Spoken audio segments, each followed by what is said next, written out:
My name is Sashi Kumar. I am from India, from Chennai in India. I run the Asian College of Journalism. I've been in media as far back as I can remember. I was with Doordarshan, then I set up a channel called Asianet, and now I've just set up a new digital channel, a co-founder along with my son of Asiaville, which is also represented here. Oh, okay. So, sir, since you attended the Global Media Congress, what do you think about this platform, this exhibition? I think it's a fantastic opportunity, and I'm surprised by the breadth and the comprehensive, manner in which they've brought in so many different players and organizations,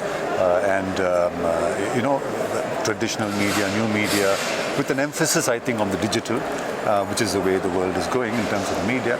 So it's a tremendous opportunity for media practitioners, media thinkers,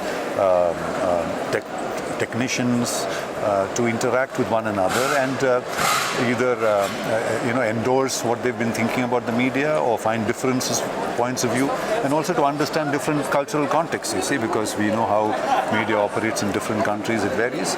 So overall, I think it's a very, very useful and very interesting and very important kind of conclave at a time when media across the world is besieged. Is on the back foot in some sense. So, since you mentioned traditional media, now it's a platform of digital media, right? So, what do you think is the future of traditional media as of now? No, traditional media, the basic principles of the media, the core values and cardinal principles of the media will continue to be important as long as media plays a role in enhancing democracy.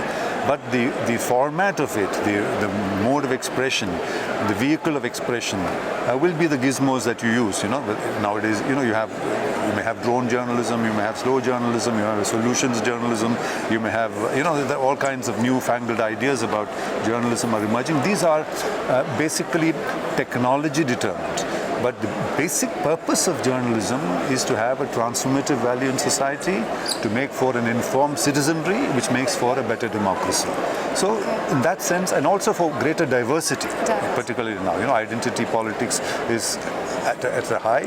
So I think the corollary of that is, or the good part of that should be that there's greater diversity in the world. So, sir, since you have a hand in journalism, now one of the most common question or the most common doubt people have is how do you stay unbiased to stories or while reporting? So you can't, human beings are biased by nature. So as I say, objectivity in journalism is an old concept already. It's redundant now. You should be even-handed. You should be even-handed, you should be inclusive. So if you're talking about an issue, you must try and give fair representation to different viewpoints about that. But you can't have an objective situation. As I said, if there's an oppressor and an oppressed, you can't give equal time to both. So the role of journalism is also agenda building. It's not agenda setting. Unfortunately, a lot of journalism is agenda setting. They set the agenda and they thrust it down your throat. Agenda building, creating persuasively consensus, creating a viewpoint, that is the constructive, the positive constructive role of journalism. So in that sense, I think it's important to keep this in mind, to be even-handed, fair-minded, and be inclusive, bring in diversity. What does a Hindu, what is a Muslim, what is a Christian, what is a woman, what is a man, what is a marginalized person, what does a LGBT person think about these issues? One must have this comprehensive canvas in the modern world in order to be truly representative. That's really good. So, sir, you're also a chair of the Media Development Foundation, right, back in India. So, the media development is happening, but if you're looking at a state like Kerala, media literacy is not up to that level. So, what do you think is the importance of media literacy in a state like Kerala? Yeah, media literacy as against literacy, where you can just read, and write, is understanding the role of the media, because the media is now, we speak about the media ecology now. Media is not just one part of our lives. We breathe the media, whether we like it or not. From the time you get up to the time you go to sleep, whether it's in the form of television or a podcast or a radio or your smartphone or when you're driving down, it's hoardings, outdoor hoardings, there's a cinema or television. So media is a 24/7, 360-degree kind of affair which you can't escape. So it becomes important for every citizen, particularly a young mind, to develop a constructive, critical approach to this media, where you're not just, accepting anything that you see or hear glibly, without questioning it, but you bring in your mental faculties, you bring in your critical abilities, and therefore you become that, you are not therefore transmitting information, mindlessly. One of the big problems which leads to disinformation, misinformation, and fake news and hate speech and so on is because you mindlessly amplify what comes to you on an app, WhatsApp. You just forward it and forward it. And then it requires a kind of critical mass after a point of time, and it becomes a big problem before you can say jack. So you need to arrest it, you need to question it. If you're passing on something with your comment on it, whether you agree with it, don't agree with it, you're not sure. So these are the ways in which I think even in the social media realm, we can make a difference. So media literacy must play a role in actually handling the media, which not just the formal media, not mainstream media, but even social media. Because when you're practicing the media, when I'm sending you a tweet, I'm practicing the media. When I'm sending you a WhatsApp message, I'm practicing the media, right? So you need to develop those filters in your mind, which is what I think a media literacy program can do. So, sir, since you mentioned about misinformation and fake news, so do you think that there's misinformation in the broadcasting media around the globe? Yes, there is plenty of it across the world, and India is no exception. There's a good section of the media which is just peddling false news, knowing it's false news, because somebody wants it, either for commercial reasons, for monetary reasons, or for political reasons, because you want to curry favor with those who are in power. That's not the basic dharma of the media. That's not the basic, ethical role of the media. But unfortunately, you find that in the US, for instance, there are channels which will amplify false news, fake news, and post-truth, and so on and so forth. So, unfortunately, as I said, because we've moved from an era of ideological conflict to an era of identity conflict, identities become important, and therefore, in the filter bubbles and echo chambers in social media, which reinforce these prejudices and biases. It's a circular circulation of information, So in your WhatsApp group, you'll have noticed there will only be people who agree with all that you say. And if somebody doesn't agree with you after the fourth time, he goes away, or you throw him out of as the one who's administering the WhatsApp, right? So you just have all these small, like frogs in the well. And several frogs in the cell don't make an ocean, They just remain frogs in the well.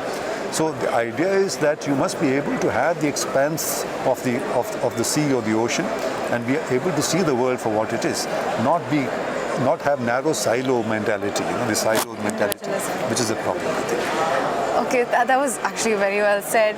Now, sir, since you're also founder of Asianet, how do you feel that you're one of your creation that is being watched by millions across India? How do you feel that your innovation has reached to such a level? What is your thoughts? I feel proud about it on the one hand, because Asianet is now the premier Malayalam channel, and it's got global reach as well. And the Keralite, who's basically a diaspora, there are more Malayalis probably outside Kerala than in Kerala. So it's a global channel in that sense, by definition. On the other hand, I had a particular editorial vision when I was running the channel. That may not be the editorial vision now, but that's democracy, right? So whoever is running the channel will have an editorial view and editorial vision. I have a disagreement with that probably, but that's a lesser problem. I'm proud of the fact that it's got the kind of reach, and I'm sure it will continue to be committed to the principles of journalism, to the rationale of journalism, not just put out wrong news or false news, or deliberately plant misinformation or disinformation out there. So I think, in short, I continue to be proud of Asianet, although I'm not there anymore. Well, so about this vernacular media we just talked about, what do you think about its presence in this global world? It's very important. I think the big story, the big story that has gone untold by and large is the growth of the vernacular media. The English language press is growing at a very, very slow pace of some 3 or 4% CAGR, compounded annual growth rate per annum. The Indian language press media. When I say press, I mean television and the newspapers, is growing at something like 18% CAGR. It's a huge growth. So, and it's only because it started from a low kind of base. It's a growth story that's going to have a huge arc as well. But and therefore you find that that is a big story in India. The English language press has plateaued. The rate of growth has kind of come down. It's still the influential channel because they think people in power, those in authority, in corridors of power, read the English language press and are influenced by it more than by the regional language press. But the regional language press is what is actually reaching the people. If you look at the mass of the people, that's what reaching the people. And therefore, that's why in Asia we set out to we consciously moved into the world. In Asianet also I did that. I moved into Malayalam, although I've never lived in Kerala. It used to be a summer holiday destination. So I'm more comfortable with English than with Malayalam perhaps. But I knew that that's more important than English. So I think it's an extension of the same philosophy. We are now in Tamil, we are now in Malayalam, we are in Telugu, we are in Hindi, we are moving quickly into Kannada. So over the next year or so, now we have got institutional investors coming in. We think Asia will become at least one of the leading players in terms of the vernacular press in India, or digital press in India. So could you talk a bit more about this Asia Will that you've started up with yourself? So Asia Will was a digital multimedia, multilingual initiative. So we decided to do Hindi because Hindi is an Indian language, pan-Indian language, and then to actually concentrate on the 4 South Indian languages, Tamil, Malayalam, Kannada and Telugu. We started with Tamil and Malayalam and they're doing well now, very well.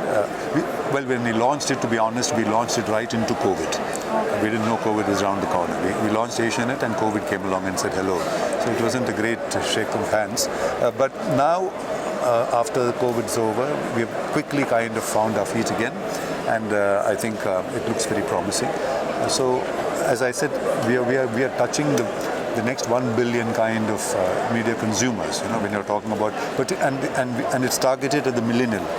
15 to 32, 16 to 32, 35 age group. That's our core constituency, who I think are the biggest media consumers, right? And they consume 85% of the news, etc., on their smartphones.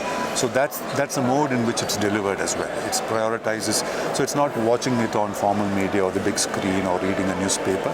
It's a combination of the visual, the text, the heard, and immersive qualities, and how you can thereby touch a young mind. That was very well said. So one last question. Now, do you have any advices or tips to the youth who wants to enter to the media field or the field of journalism? Develop your own voices. When I say voices, not trained voice, but your distinctive voice, your distinctive style and character in whatever you do. Whether you're a print journalist, or whether you're a television, a video journalist, or a podcast journalist, or you're combining all of these, don't just amplify what somebody else is saying. Don't be a lazy journalist. Do your own work, because in the clutter, in the growing clutter of the media, it's not a case now where somebody who's come on screen is a big shot. That was long back in Doordarshan days. You were the only actor in town. Now there are multiple, hundreds and hundreds of media outlets in any country.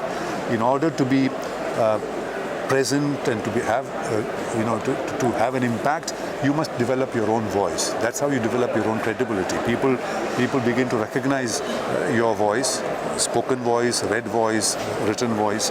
So develop your own voice. I think, and your voice must make a difference. It must speak truth to power.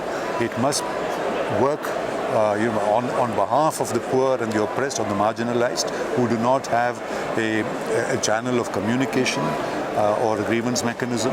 So I think these are the ways in which journalists will make a difference in the immediate and midterm future.